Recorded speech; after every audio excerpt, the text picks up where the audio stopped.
This is week 8, Viva.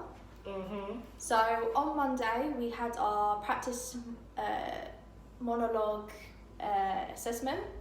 We had Leanne, who we performed our Shakespeare monologue to, and she gave us a bunch of feedback on our performances.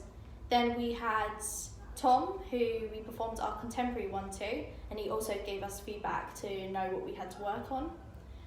From what I learned from that feedback, I've learned that I need to find more of a purpose and why my character is doing that, as well as I need to find some sort of connection with my character for both performances. I wasn't able to show my Shakespeare monologue because I had an exam to do, but for my contemporary one, Tom, he gave me a little thing, like he said to me that I should, when I deliver my lines, try picture someone else, because I'm talking to an imaginary friend. So Thomas said to me that why not you use your imagination, and how would you like to talk to your mum in this situation? I said okay. So I tried to change the way how I talk, and then he said I should change. So say for example, I think of someone else now, like my grandma. How would I talk to my grandma? So those are sort of tips he sort of gave me really. And then when we saw it the second time, it looked so much better because of that little tip. Yeah, that just little tiny tip. It made it so much better. Tuesday we had Hayley, and we did lots of improv with her, and more or less we did those improvs like in the past and all that, but it was still helpful to like keep going over and over, because we're not perfect yet, but yeah, it's still really good. Like what's one we did?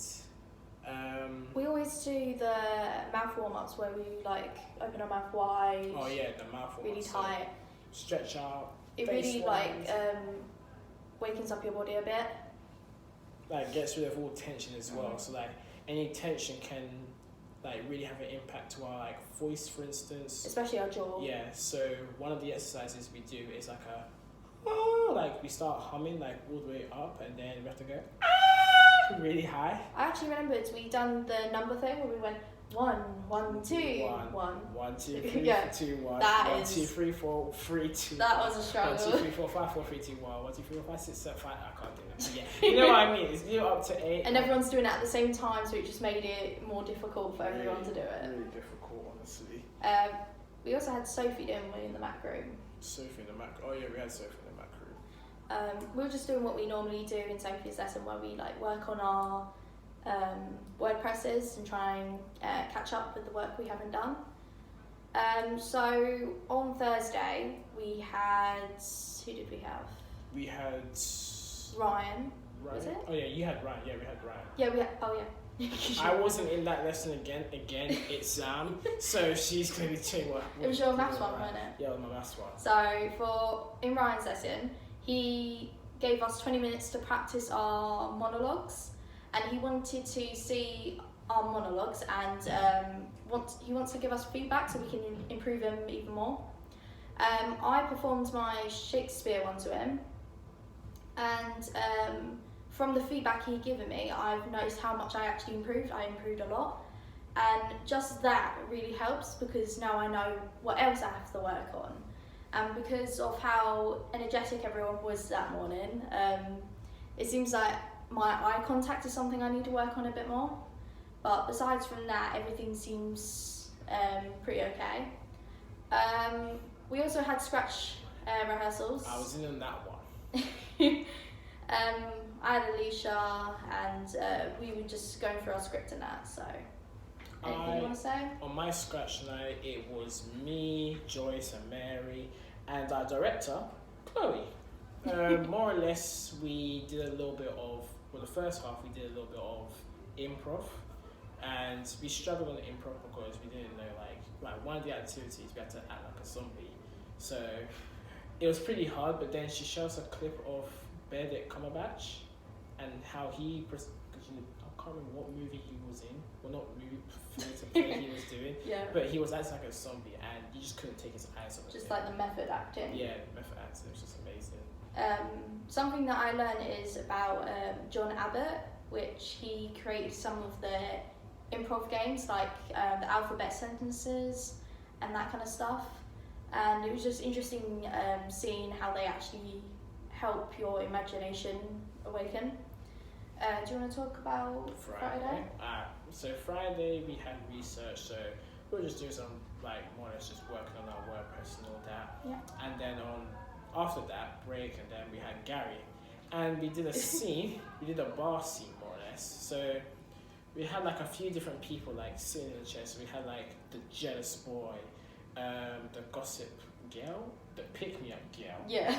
and the drunk guy, the crazy guy, and we had the leader who I The was main leading girl. boy Boy and girl really. Boy and girl, yeah. I was at one point the leading boy, Mhm. and I had to like find the markers whilst Not looking not looking Yeah. at it. I had to feel confident find the pick me up girl more or less. Honestly, it was really good. It was definitely fun. Gave us like a little taste of like what to expect if we're ever doing like film work and all that. Yeah. It's difficult to find the marker when you're not looking at it, but when you have like a sort of sense like where it is, it's all good, because that's what happened to me. When I first tried it, I was like, where's the marker? Where's the Am I on it? Am I on Yeah. it? And Gary even said that the littlest things could literally mess up the shot and all that. And you have to start all over again. Exactly. So I took it in, I looked where I actually had to stand and all that, and the second try, it was perfect. Something I've noticed is that when a camera is right in front of you, you can see it still in your eye line, but it's just so hard to keep your eyes not from looking at it.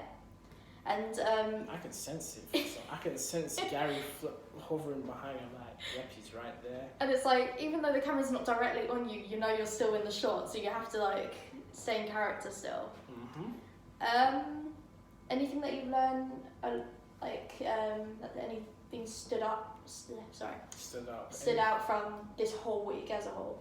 More or less, I've just been focused on my exams, but for my improv though, yeah.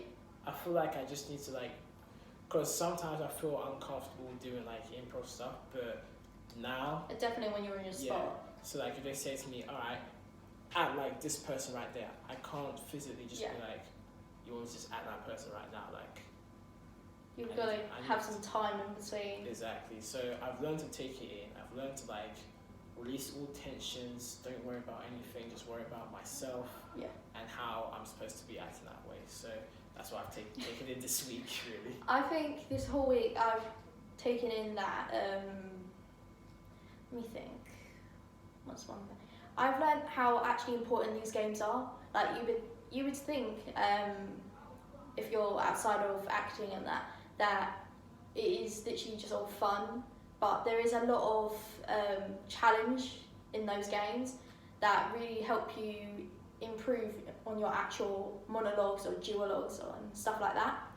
And especially if you don't got a huge imagination, it helps you build one.